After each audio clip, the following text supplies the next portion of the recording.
राम जी ने जो सुना, पहला काम क्या किया, और राम जी चाहते थे यही कर सकते थे, उठते चले जाते धनुष के पास। और कोई कहता कह रहे गुरु जी को प्रणाम, आपने ही तो कहा था कि चले जाओ, सो जा रहे। अच्छा, कुछ बातें खुद भी तो सोचनी चाहिए। कई बार मुहावरे की भाषा में बोला जाता है, एक आदमी ने अपने नौकर से कहा कि जाओ गाय को जरा पानी दिखा ला। उनका दिखा लाने का मतलब था पिला लाओ, प्यासी है, जाओ गाय को पानी दिखा लिया। वो गया, दिखा लाया पानी, देख ये तालाब भरा पानी है, फिर लौटा लाया। क्यों? गाय को पानी पिला लिया है? दिखा लिया है, आपने कहा था दिखा ले आओ, उसे दिखा लाया। अरे कुछ सोचना भी तो चाहिए कि इस कहने का क्या आशय है, क्या मतलब है। और इसीलिए हम लोग पवित्र बुद्धि की याचना करते हैं। बौद्धिक पवित्रता चाहिए, अंतःकरण की निर्मलता चाहिए, अहम का समर्पण चाहिए, तब धर्म जीवन में उतरता है। गुरु जी ने कहा कि राम उठो, शिव धनुष का खंडन कर दो, तो गुरु जी ने क्या कहा, उठो और शिव धनुष का खंडन कर दो। और राम जी क्या करते हैं, सुनी गुरु बचन चरण सिरुनावा सिरुनावा नावा नावा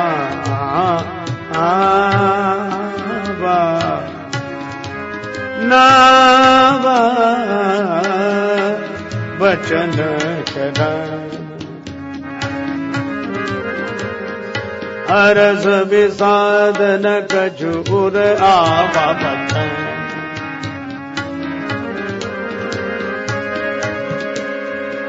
सुनि गुरु वचन चरण सिरो नावा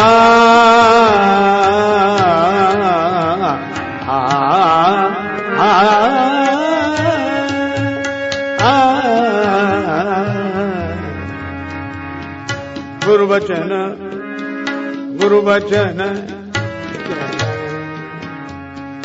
सुन गुरु वचन चरण सुन गुरु वचन चरण सुन गुरु वचन चरण। गुरुदेव के वचन सुने और चरणों में प्रणाम किया। यह उठने का ढंग। जब प्रणाम करने के बाद आशीर्वाद लेकर चल दिए, सहज ही चले सकल जग स्वामी। अच्छा, कई बार कुछ लोग तो होते हैं जो प्रणाम ही नहीं करते और आगे बढ़ जाते हैं, और कुछ लोग ऐसे होते हैं कि वो आदेश ही नहीं मानते, बस प्रणाम किए ही रह जाते हैं।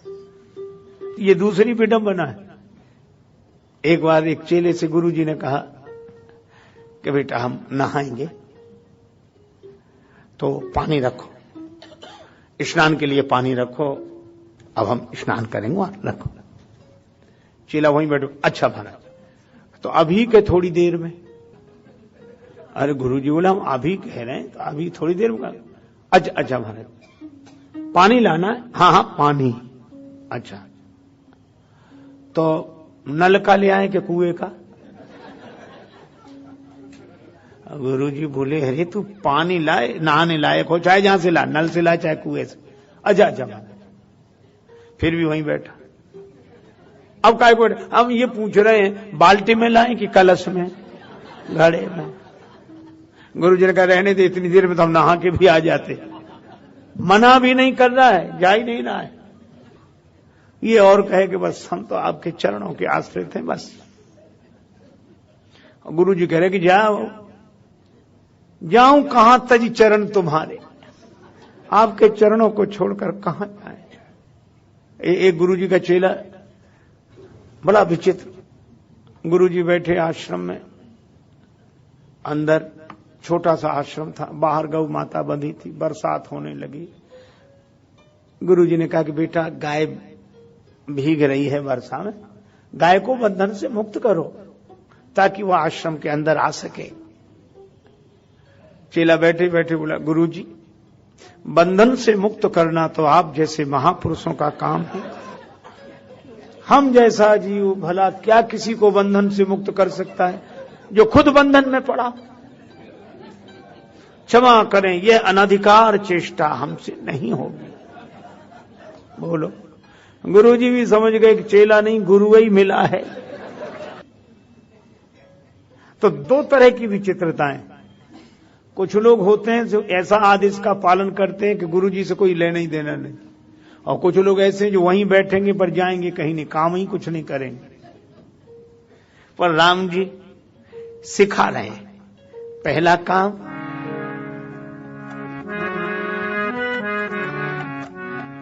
सुन गुरु बचन चरण सिरुनावा, सुन गुरु बचन चरण हरस विषाद न कछु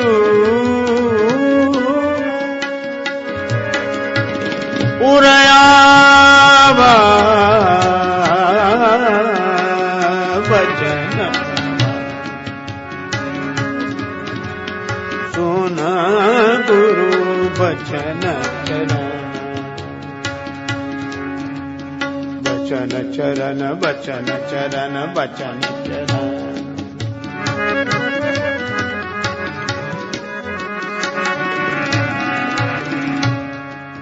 गुरु जी के चरणों में प्रणाम किया। हर्ष विषाद कुछ नहीं। अच्छा, प्रणाम किया। और किन राम जी ने प्रणाम किया? जिन्हें पूरी दुनिया भगवान मान रही है। जनकपुर वाले खुद भगवान मान रहे हैं। जनकपुर के राजा जनक जी ने कहा, राम जी तो साक्षात ब्रह्म है, ब्रह्म जो निगम नेति कहे गावा, उभय रूप धरि की सोई आवा। तो राम जी को सब भगवान मान रहे, इतनी तारीफ हो रही, राजा मान रहा है। अच्छा, आपने देखा होगा जब लोगों का या शिष्यों का मान बढ़ जाए ना, तो फिर गुरु जी के प्रणाम करने का ढंग भी बदल जाता है। उनको ये लगता है कि हमको लोग इतना मानते और यहां प्रणाम करें। एक गुरु जी का चेला था जो सवेरे 4 बजे आता था प्रणाम करने, अंधेरे में, बस सवेरे ही कर जाए। एक ने कहा कि बड़ा भक्त है साहब, ब्रह्म मुहूर्त में आता है। अरे हमने कहा काहे का भक्त है? ये इसलिए प्रणाम इस समय करता है ताकि इस समय कोई देखे नहीं, दिन भर नहीं करेगा। और दिन में सचमुच नहीं करता था। दिन में तो ऐसे बताता गुरु जी को हाँ जानते हैं, वहां है। तो लोगों में इज्जत भी बनी रही। और सवेरे सवेरे प्रणाम कर जाए 4 बजे तो गुरु भक्ति भी बनी रही, गुरु जी भी खुश। कुछ लोग ऐसे होते हैं। एक आदमी से कहा कि तुम शराब पीते, छोड़ दी। कितने दिन हुए? दिन हुए। रोज छोड़ते हैं, रोज छोड़ते। हाँ, कहा बोले सवेरे छोड़ देते, शाम को फिर पी लेते। शाम को पी और सुबह को तौबा कर ली। रिंद के रिंद रहे, हाथ से जन्नत न गई। दोनों बराबर। अब प्रणाम करने में शर्म लगे सबके बीच में कि हम। अच्छा, रावण तक गुरु जी को प्रणाम करने अकेले में गया, अकेले में। और अकेले में जाके, चलो गया था तो पहुंच ही जाता। वहां गणेश जी थे, कार्तिकेय जी थे, गौरी माता, शंकर, वहां जाके प्रणाम करता ना। ये कोई न देख ले हमें प्रणाम करते हुए। तो पहाड़ ही उठा लिया, कैलाश पर्वत उखाड़ के सिर पर रख लिया। बोले ये क्या कर रहे हैं? बोले गुरु जी को प्रणाम कर रहे हैं। बोले ये कौन सा प्रणाम है? बोले सिर गुरु जी के चरणों में रखना चाहिए। तो हमने चरण ही सिर पर रख लिए। बोले इससे क्या होगा? वैसे प्रणाम करते जैसे सब लोग करते, वो लोग प्रणाम करते, गुरु ऊपर उठाते हैं। रावण बोला मैं ऐसा चेला थोड़ी जिसे गुरु जी ऊपर उठाएं, मैं तो ऐसा चेला हूं जो गुरु जी को ही ऊपर उठाए हुए हूं। कुछ लोगों को ये भ्रम हो जाता है कि गुरु जी के कारण हम थोड़े ही ऊपर उठे, वो तो हमारे कारण गुरु जी। कई लोग बहुत सज्जन, पहले गुरु जी कोई नहीं जानता था, कोई नहीं, वो तो हम जब से गए। अभिमान कितने सूक्ष्म रूप ले लेकर आता है। एक सज्जन से कहा, गुरु जी बैठे तुमने प्रणाम नहीं किया। बोले रामायण में तो लिखा गुरु ही प्रणाम मन ही मन कीना। तो हमने मन ही मन कर लिया, मन ही मन सही। दूसरे ने कहा कि मन से नहीं बैठ, तुम क्या जानो मन की कीमत है कि तन की। सब लोग कहते भजन मन से करो, ये काम मन से करो, ये काम मन से करो, तो हमने प्रणाम भी मन से कर लिया। हम तुम्हारी तरह नहीं है जो सिर झुकाते फिर, हम तो मन से ही कर लेते हैं। लोगों ने कहा कि वाह कितनी ऊंची बात कर रहा, मन से कर लेते हैं। तो दूसरा बैठा था, बोले बड़ा अच्छा, तुमने अच्छा काम किया, मन से प्रणाम किया, बहुत बढ़िया। अब एक काम करना, क्या? बोले भोजन भी मन से ही कर लेना। अरे ऐसे नहीं, राम जी ने दोनों तरह से प्रणाम किया, सिर से भी, सुन गुरु वचन चरण सिर नावा, और जब धनुष के पास पहुंच गए, गुरु जी दूर हैं, तो गुरु ही प्रणाम मन ही मन कीन्हा। मन से भी करो, माथा झुका कर भी करो। राम जी का उठना धर्मपूर्ण है, गुरुमुखी ढंग से गए, गुरु जी के चरणों में प्रणाम किया। न हर्ष है न विषाद है। और उन राजाओं में वो बिना गुरु के गए, बिना धर्म के गए, तो उठे अकुलाहट, और अकुला कर जा रहे। ये अकुला कर क्यों जा रहे हैं? इन्हें ये डर है कि कोई हमसे पहले जाके धनुष न तोड़ दे, नहीं चांस चला जाए। इष्ट देवों को अंत में चलते चलते प्रणाम कर लिया। चले इष्ट देवन सिरुनाई, चलो ठीक है। एक आदमी से कहा कि तुम मंदिर क्यों गए? बोले सब जा रहे थे, तो हमने सोचा हम भी चले, क्या है, निकल रही हैं इधर से, तो हमने सोचा कि थोड़ा चले, इससे तो नहीं जाना अच्छा है। नास्तिकता भी तो ईमानदारी से हो। मन नहीं है तो नहीं है। ये अकुला कर गए, इसीलिए इनसे धनुष हिला तक नहीं। अच्छा, इष्ट देवों ने सहायता क्यों नहीं की? इष्ट देव भी तो परेशान हैं। आप कल्पना करो, जितने राजा इकट्ठे हुए, इनमें 100 राजा ऐसे हैं जो गणेश जी के भक्त हैं। अब सोचना, 100 राजा गणेश जी के भक्त हैं। एक राजा जा रहा धनुष तोड़ने, हे गणेश जी महाराज हमसे धनुष तोड़वा देना। तो सभा में जो 99 बैठे हुए कह रहे, गणेश जी महाराज इससे धनुष मत तोड़वाना, नहीं हम क्या तोड़ेंगे। अब गणेश जी के साथ बड़ी कठिनाई की, एक की सुने कि 99 की। आप सोच कर देखिए, आज सबसे बड़ी मुसीबत यह है, एक आदमी इसलिए प्रार्थना करता है कि प्रभु हमारे द्वारा यह मंगलकारी कार्य हो जाए, तो 99 कहते कि इसके द्वारा मत कराना तो हमारे द्वारा कराना। मतलब अच्छा काम भी हो तो हमसे हो, किसी दूसरे से ना हो जाए। अच्छा, मजे की बात, जिससे धनुष नहीं टूटता था वो भी 99 में शामिल हो जाता था कि हमसे धनुष नहीं तोड़वाया तो कोई बात नहीं, लेकिन अब और किसी से मत तोड़वाना। हिला ही नहीं धनुष। तो ये इकट्ठे हो गए। अच्छा, कितने इकट्ठे हुए? 10,000 राजा।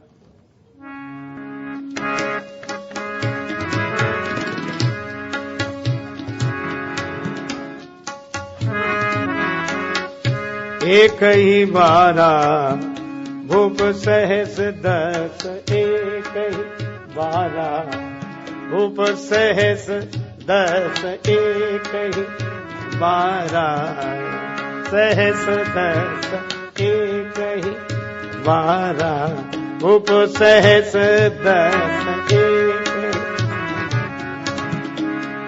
लगे उठावन करईन सारा भूप सहस 10, एक भूप सहस 10, एक 10, एक 10, एक ही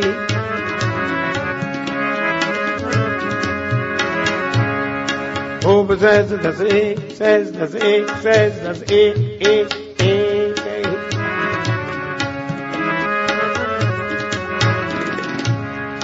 भूप सहस 10, एक सहस 10, एक सहस 10, एक एक एक ही बारा लगे उठावन तरईना तारा सहस 10, सहस 10, सहस 10, 10,000 राजा इकट्ठे हो गए। देखो, धर्म सबको एक करता है।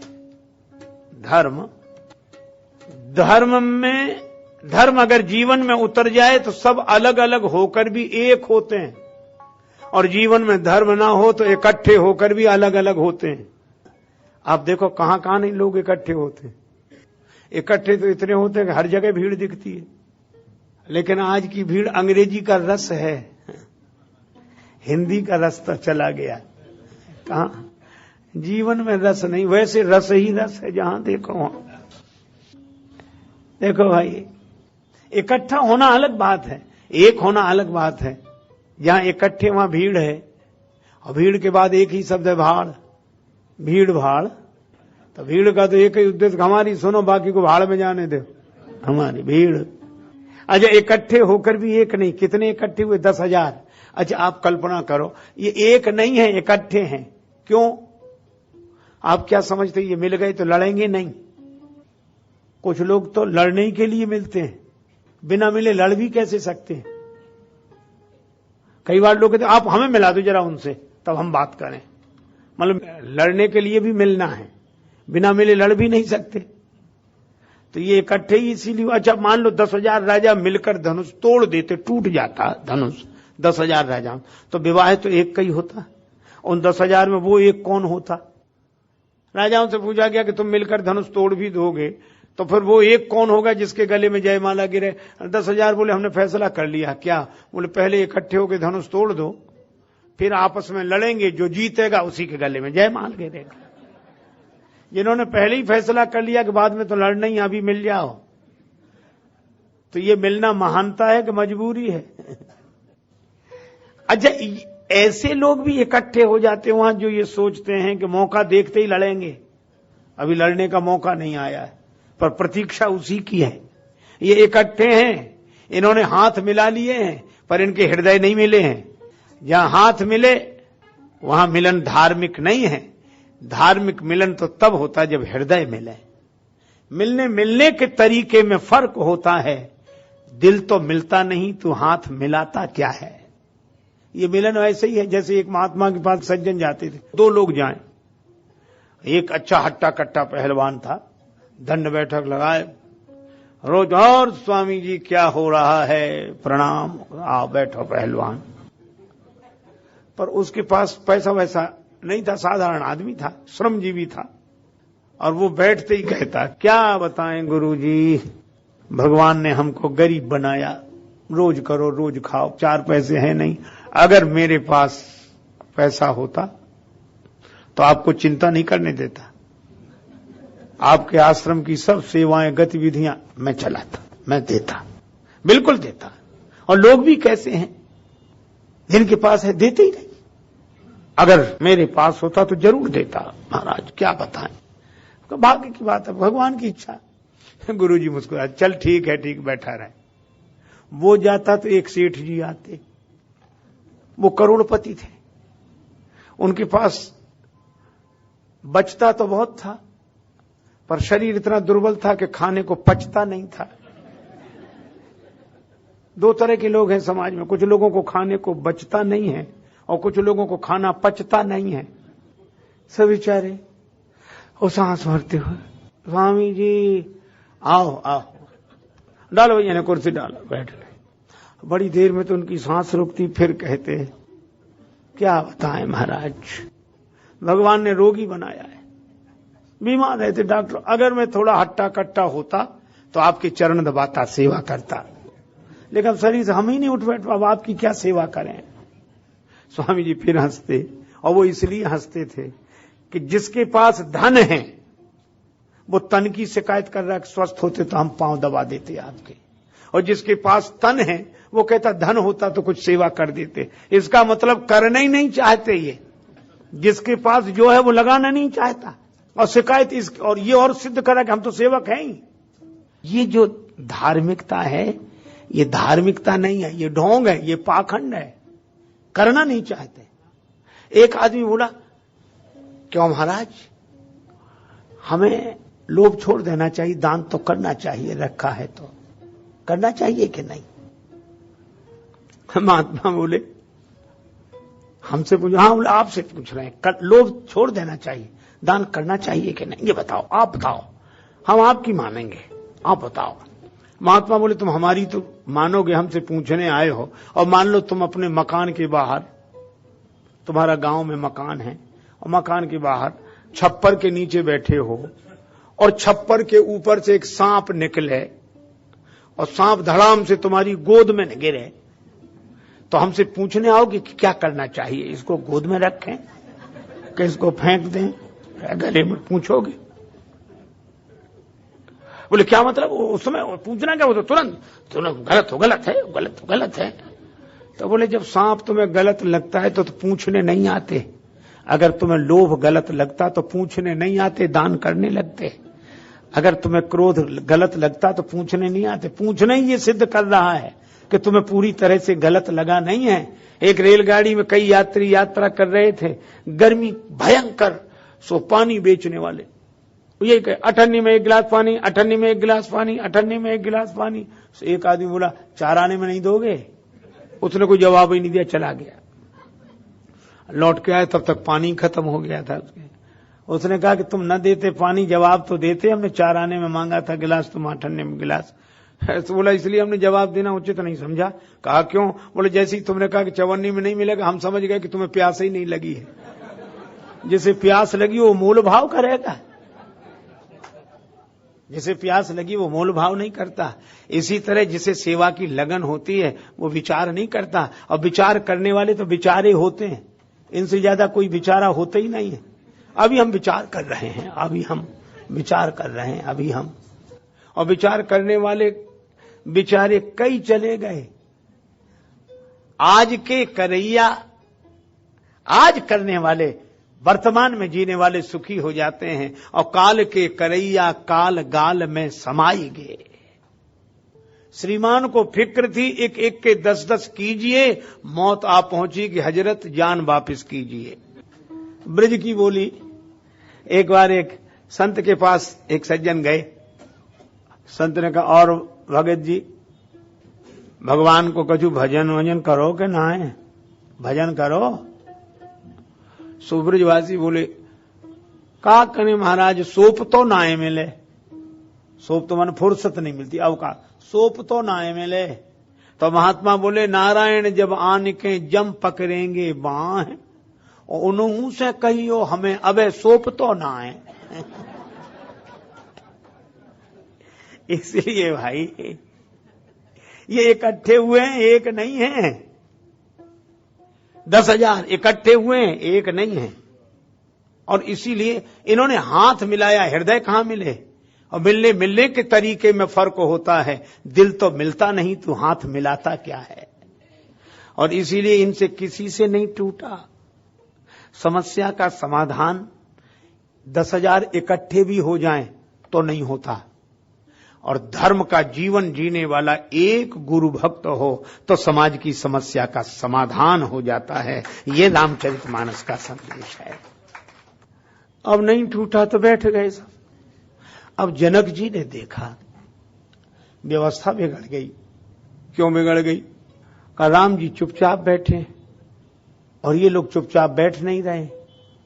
कभी कभी गड़बड़ी तब भी होती कि जिससे काम हो सकता वो करता नहीं है, और जिससे काम नहीं हो सकता वो बिना किए मानता नहीं है। अच्छा, आजकल लोग उसी के बारे में बता रहे हैं जिन्हें खुद उसके बारे में पता नहीं है। देखो, एक चीज है ऐसी जो सबसे ज्यादा दी जाती है। अगर कोई पहेली पूछे कि ऐसी कौन सी चीज है जो सबसे ज्यादा दी जाती हो, और ऐसी कौन सी चीज है जो सबसे कम ली जाती हो, तो एक ही उत्तर है, सबसे ज्यादा दी जाती है और सबसे कम ली जाती है, उसको कहते हैं सलाह है। सबसे ज्यादा दी जाती है, जो देखो तो सलाह देने के लिए तैयार है। आपको ऐसा नहीं करना, आपको ऐसे ना, आपको ऐसे नहीं करना। अच्छा, वो सुना रहा है, सुनने वाला सुन ही नहीं रहा है। सबसे ज्यादा दी जाती है और सबसे कम ली जाती है। इसलिए भाई राम जी उठ नहीं रहे और लोग बैठ नहीं रहे। जनक जी ने सोचा कि इनको बिठाया जाए और राम जी को उठाया जाए, और तब उन्होंने युक्ति से ऐसे वचन कहे भी विरोध में नहीं है, बोध से भरे हैं। लेकिन यही कहा कि कौन वीर है, काहे के वीर हो, वीर होने का प्रमाण देना चाहिए था। धनुष तो हिलता नहीं, वीर हो। नाम रख लेने से कोई वीर हो जाता है। एक आदमी कंधे पे बंदूक लिए खड़ा, कंधे पे बंदूक, और ऐसे कांपे, आगे बढ़े नहीं, बंदूक लिए। एक ने पूछा क्या बात है, तुम्हारा क्या नाम है? सो बोला बहादुर सिंह। और तुम्हारे पिता का नाम? शमशेर सिंह। कंधे पे क्या है? बंदूक। तो आगे क्यों नहीं बढ़ते? कुत्ता भौंक रहा है। ये बहादुर सिंह, शमशेर सिंह, बंदूक है। तो नाम रख लेने से कोई वीर हो जाएगा?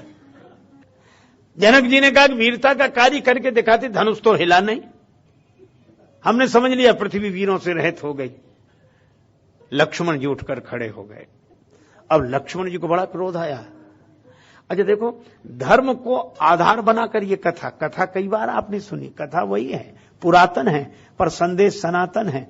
धर्म की दृष्टि से देखो, धर्मज्ञ पुरुष क्या करता है। लक्ष्मण जी को क्रोध आया, होंठ फड़कने लगे, भौं टेढ़ी हो गई, नेत्रों में लालिमा दौड़ गई, क्रोध आया। अब आप कहेंगे धर्म की विशेषता क्या है? आजकल जितने क्रोधी हैं वे अपने को क्रोधी नहीं मानते, लक्ष्मण समझते। किसी क्रोधी ने आज तक नहीं कहा कि मैं बड़ा क्रोधी हूं।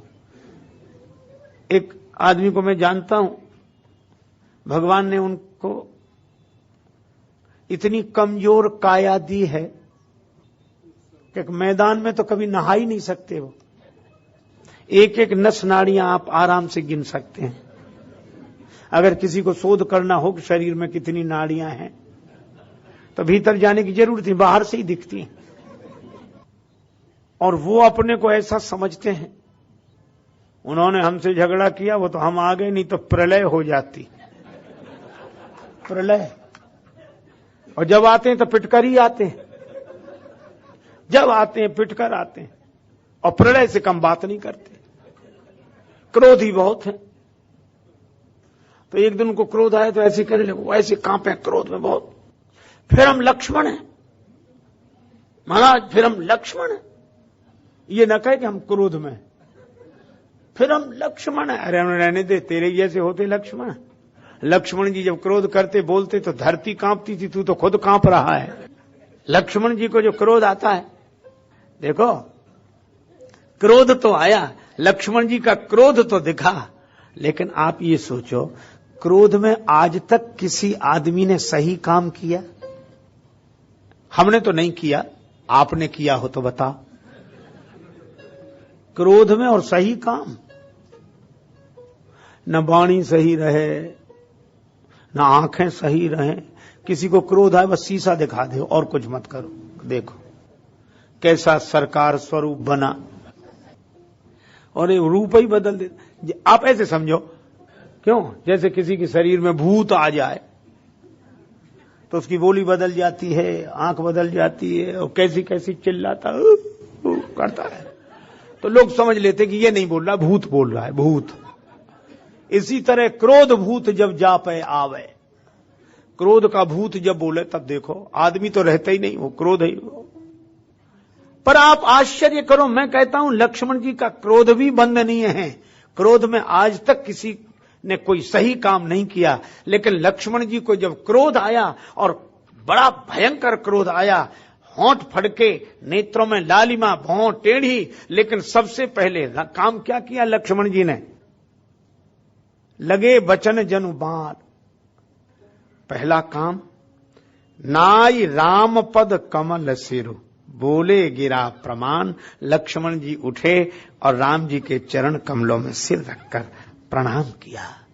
मैं कहता हूं धन्य है ऐसा क्रोध। हम लोग बोध में भगवान को प्रणाम नहीं करते, और लक्ष्मण जी क्रोध तक में भगवान को प्रणाम करते, जो क्रोध में भी भगवान के चरणों से जुड़ा रहे।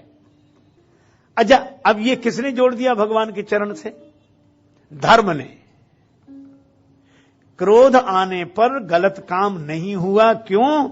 जीवन धर्ममय था कि नहीं आया है क्रोध, पर ऐसे नहीं बोलो, भगवान को याद रखो। धर्मात्मा आदमी क्रोध में भी सोचेगा भगवान को याद रखो, ऐसे नहीं करो। नाई राम पद कमल सिर, बोले गिरा प्रमाण। और जो क्रोध में भी तारीफ किसकी की? अपने बारे में कुछ नहीं बोले। लगता है कि अपने बारे में, कई लोगों को यही संदेह है कि लक्ष्मण जी अपने बारे में बोले। एक आदमी तो कह रहा था कि अगर लक्ष्मण धनुष तोड़ देते तो क्या होता। कैसी कैसी बातें सोचते हैं लोग। एक सज्जन तो कहते हैं लक्ष्मण तो तोड़ने को उठे थे धनुष, वो तो राम जी ने मना कर दिया कि रहने दे, जबकि लक्ष्मण जी दूसरी बात कह रहे हैं। लक्ष्मण जी ने कहा विद्यमान रघुकुल मणि जानी, राम जी बैठे हैं और ऐसी बात कही जा रही। राम जी क्या नहीं कर सकते? मैं तो राम जी का सेवक हूं। प्रभु आपकी आज्ञा मिल जाए कंधों के ब्रह्मांड उठाऊं, धनुष क्या गिनती में, तोरों छत्रक दंड जिम। अब लगता है कि लक्ष्मण जी ये कह रहे हैं कि मैं ऐसा कर सकता हूं। लक्ष्मण जी के कहने का अर्थ यह है कि बड़े भाई का सेवक जब इतना काम कर सकता है तो बड़े क्या कर सकते हैं। और परिणाम हुआ भी यही, लक्ष्मण जी के बोलने का प्रभाव भी यही हुआ। लक्ष्मण जी जब बोले तो लखन सकोप बचन जब बोले, डगमगान मही दिग्गज डोले, धरती हिलने लगी। तो एक ने कहा गजब है, गजब। कहा क्या? बोले छोटे भैया के बोलने से धरती हिल रही है। दूसरा बोला गनीमत है, बड़े भैया तो बोले ही नहीं है अभी। जिसके छोटे भैया से ये तो बड़ा भैया। तो लक्ष्मण जी तो राम जी की महिमा प्रकट करने के लिए खड़े हुए और यह भी कहा कि मैं धनुष तोड़ सकता हूं, छत्रक दंड की तरह धनुष तोड़ सकता हूं, कमल नाल की तरह धनुष को उठाकर 100 योजन जा सकता हूं। किसके बल पर? तो मैं इतनी ताकत है। हमने कब कहा कि हम में इतनी ताकत है? यह है जोश में होश। अच्छा, क्रोध आदमी तभी तो करता है जब ताकतवर ना हो तो भी अपने को ताकत समझ ले, अपने को ताकतवर समझ ले। पर लक्ष्मण जी कहते हैं तोरों छत्रक दंड जिम, मुझ में शक्ति नहीं तौ प्रताप बलनाथ, आपके बल पर। और जो न करो प्रभुपद शपथ कर न धरो धनुभात। और धरती हिलने लगी। ये बल किसका प्रकट किया? लक्ष्मण जी ने राम जी का बल प्रकट किया। अच्छा, आप एक बात देखो, बादल जल से भरा होए और रात होए अंधेरी और बिजली चमके, तो बिजली चमकती तो है पर क्या चमकती रहती है? तुरंत चमकी। किसी ने बिजली से कहा कि चमकती हो तो चमकती रहो, ये बंद काहे को हो जाती हो? बिजली बोली हम अपना प्रकाश दिखाने के लिए नहीं चमकते, हम तो बादल को दिखाने के लिए चमकते हैं, बादल को दिखाने के। और बादल कौन? श्री राम तनु घन श्यामा, श्याम घन श्री राम हैं। और राम ऐसे बादल हैं जो कृपा जल से भरे हुए हैं। और लक्ष्मण जी कौन है? का दामिनी वर्ण लखन सुठी नीके, लक्ष्मण जी बिजली की तरह हैं। तो बिजली तो इसलिए चमकती है ताकि जल से भरे बादल को देख लें। लक्ष्मण जी तो इसलिए क्रोध में दमकते चमकते हैं ताकि कृपा जल से भरे हुए श्याम घन श्री राम को लोग देख लें और निराश न रहें, उदास न। ये उनका उद्देश्य है। और जब लक्ष्मण जी ने यह सिखाया कि क्रोध में भी भगवान के चरणों को याद रखना, भूल मत जाना, यह धर्म है। और तब गुरु जी ने कहा राम उठो, और राम जी चले तो कैसे? न हर्ष है न विषाद है, सहज ही चले सकल जग स्वामी, मनहु मंजूवर कुंजर सकल जग स्वामी, मंजूवर कुंजर धाम।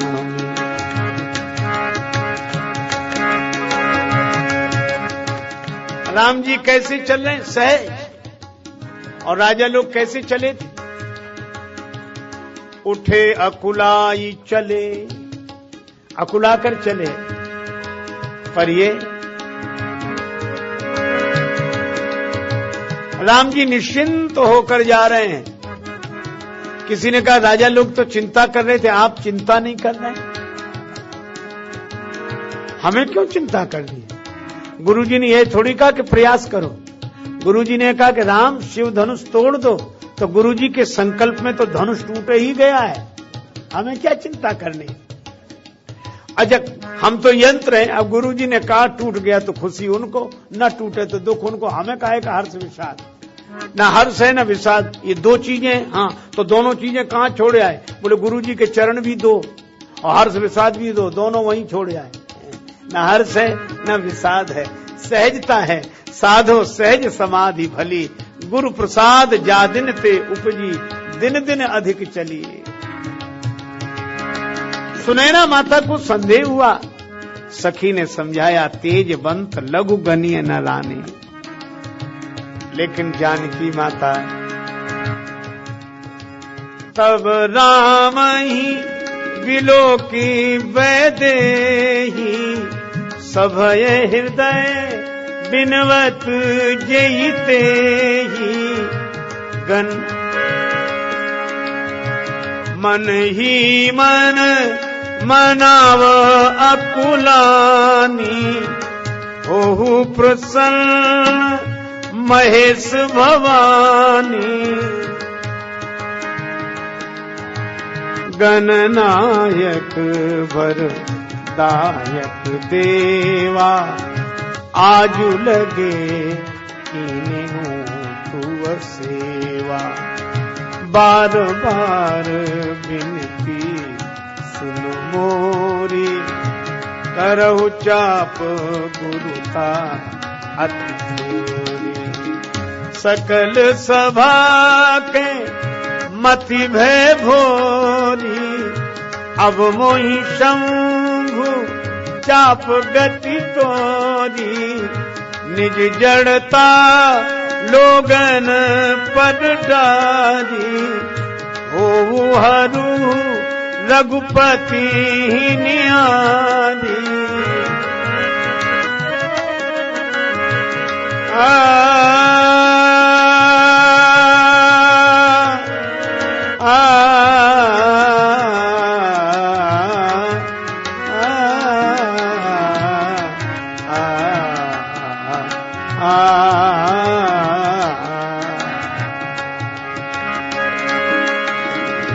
प्रभु तन चितई प्रेम पन ठाना, कृपा निधान राम सब जाना, कृपा निधान राम सब जाना, कृपा निधान राम सब जाना।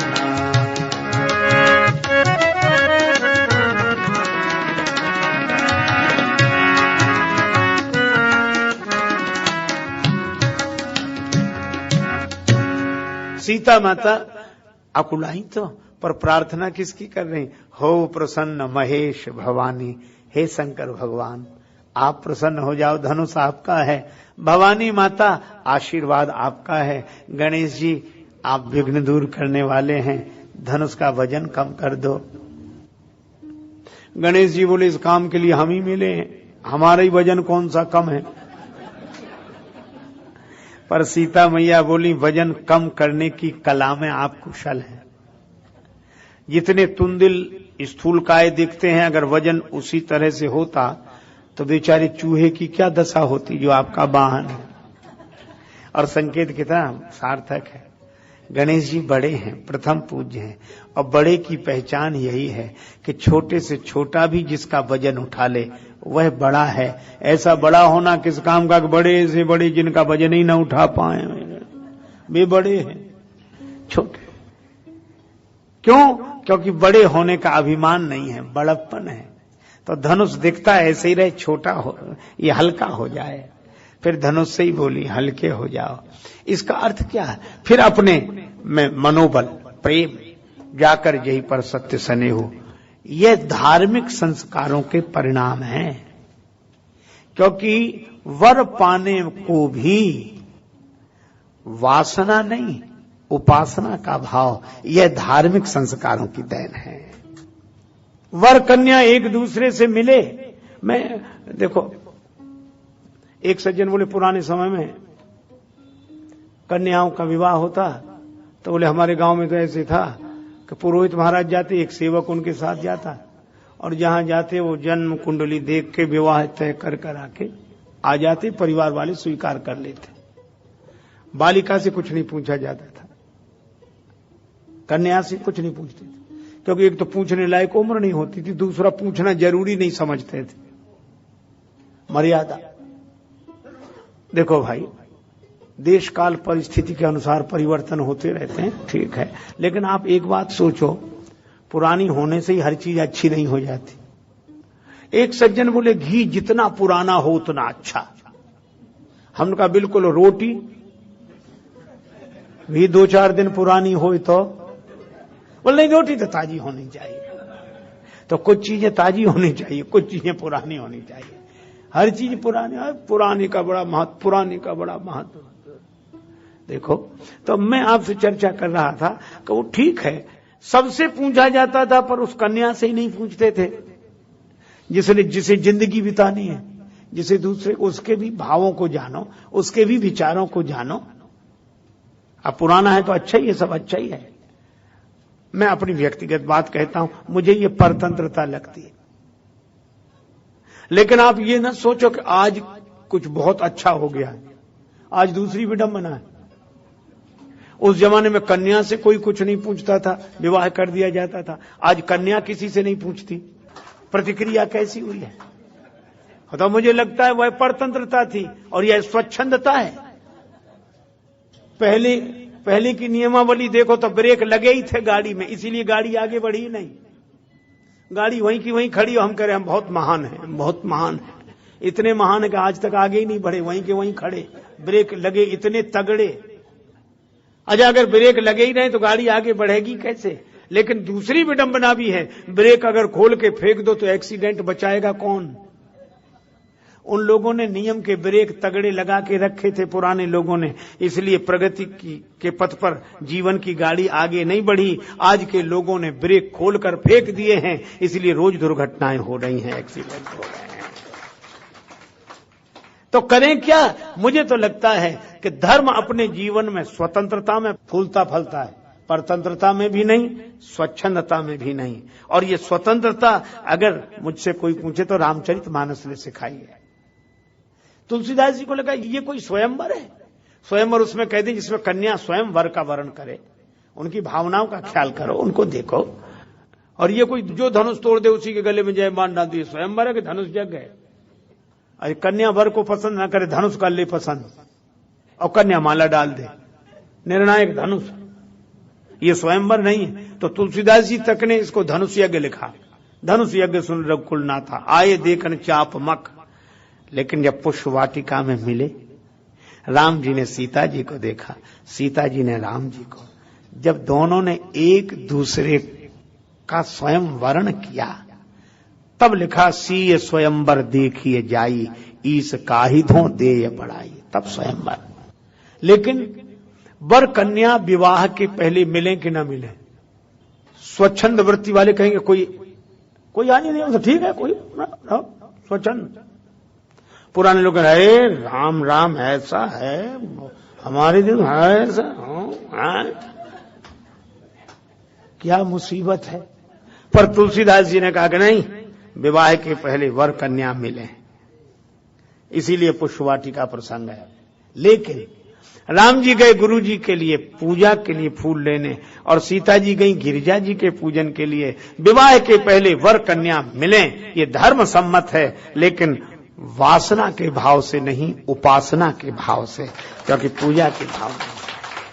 अच्छा, वर कन्या ने एक दूसरे को देख लिया, पसंद भी कर लिया, पर विवाह नहीं किया। स्वतंत्रता है, स्वच्छंदता नहीं। फिर गौरी माता जैसे कहे, गौरी माता ने आशीर्वाद दिया कि ठीक है, गुरु जी ने राम जी को आशीर्वाद दिया, ठीक है, यह है धर्म। हम स्वतंत्र हों, स्वच्छंद न हो, तो जो स्वच्छंदता पर रोक लगावे उसका नाम धर्म है, और जो परतंत्रता से मुक्ति देकर जीवन की प्रगति करावे उसका नाम धर्म है। इसीलिए जहां धर्म वहां अभ्युदय। तो सीता जी ने भी आज प्रार्थना भी तो की, किसकी? हे गणेश जी महाराज, शंकर भगवान, माता पार्वती, और फिर अब हमारा प्रेम है तो हमें मिलेंगे। भगवान सब समझ गए, तो कृपा निधान राम सब जाना। अब सीता जी मना रही हैं गौरी जी को, और राम जी धनुष तोड़ने जा रहे हैं तो किसे मना रहे हैं? गुरु ही प्रणाम मन ही मन कीन्हा। आप देखो तो ये कितना धर्ममय जीवन, धर्ममय आदर्श। तो अति लाघव उठाए धनु लीना, सफलता मिल गई। एक ही क्षण में जय जन मध्य राम धनु तोरा, भरे भुवन धुन घोर कठोरा, जय जयकार होने लगी। आहा, सीता जी प्रसन्न हो गई, जयमाल लेकर आई, प्रभु को जयमाल पहनाई, जय जयकार हुई। देखो ये मिल गए कौन? सुख और शांति। सीता राम जी सुख और शांति है, शांति सीता जी है और सुख स्वरूप रघुवंश मणि, ये दोनों मिल गए, माला गिर गई दृश्य। इसका अर्थ यह है कि जहां जीवन धर्ममय होगा, जहां जीवन में धर्म का पालन होगा, वहां सुख शांति मिल जाएंगे। यही श्री सीताराम जी का विवाह है। और धर्म नहीं होने पर हमारे जीवन में अशांति होगी, हम दुखी होंगे। तो सुख शांति का मिलन सीता राम जी का मिलन है और ये धर्म के पालन से जीवन में आता है। और इस धर्म की स्थापना के लिए भगवान आते हैं। तभी कहा जब जब हो धर्म के हानि, बालई असुर अधम अभिमानी, तब तब धरि प्रभु विविध शरीरा, हरहि कृपा निधि सज्जन पीरा। हरे राम राम राम सीता राम राम राम,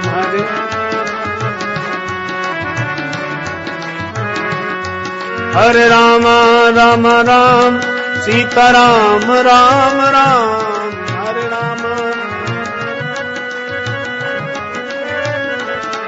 हरे राम राम राम सीता राम राम राम,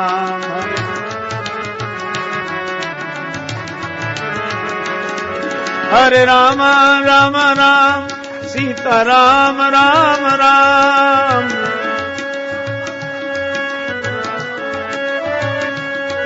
हरे राम राम राम सीता राम राम राम,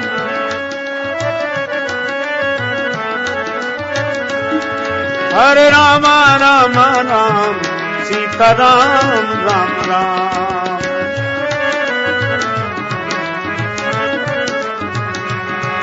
हरे राम राम राम सीता राम राम राम, हरे राम राम राम।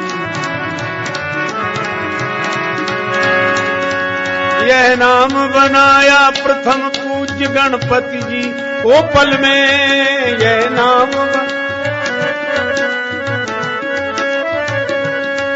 मिल गया यही अवलंबना शबरी को जंगल में,